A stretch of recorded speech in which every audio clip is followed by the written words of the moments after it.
on the balcony of the Lorraine Motel. Ralph Abernathy was still in the room. Jesse Jackson was on the ground. Andy Young was on the ground. He was leaning over the railing. Martin Luther King was leaning over the railing that separated the down from the up. He was talking to Jesse. I said, guys, come on, let's go. We have a rally tonight. I said, okay. I turned to go down the steps. I got 2 or 3 steps, and the shot rang out. Kapow! Hit him in the side of his face.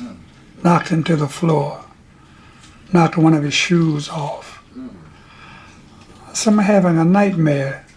But the nightmare was that it was real. That was the nightmare. Blood was everywhere, gushing from his face. So much blood. I ran in the room to call an ambulance.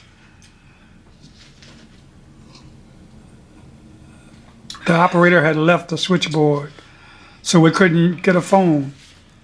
So I hollered to the policemen. They were coming from the fire station across the street.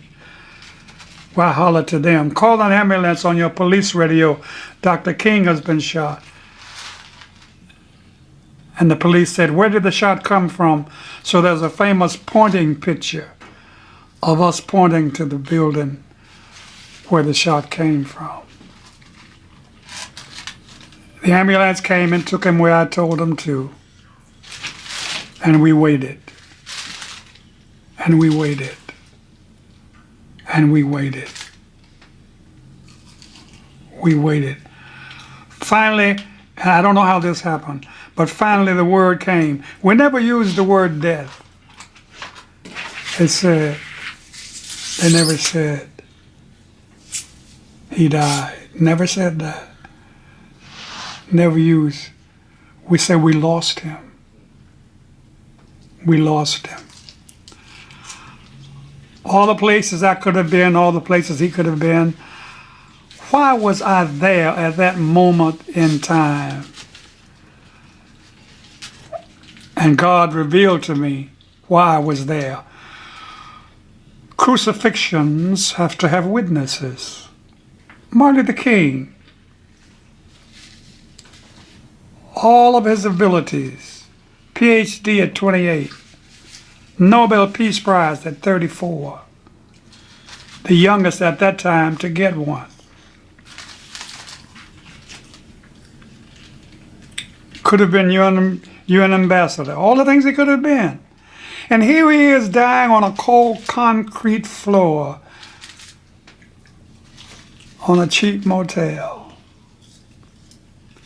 And they said, we will shoot this dreamer and see what happens to his dream. And the word comes loud and clear. Yes, unfortunately, you can kill the dreamer. But no, absolutely no. You cannot kill the dream. The dream is still alive.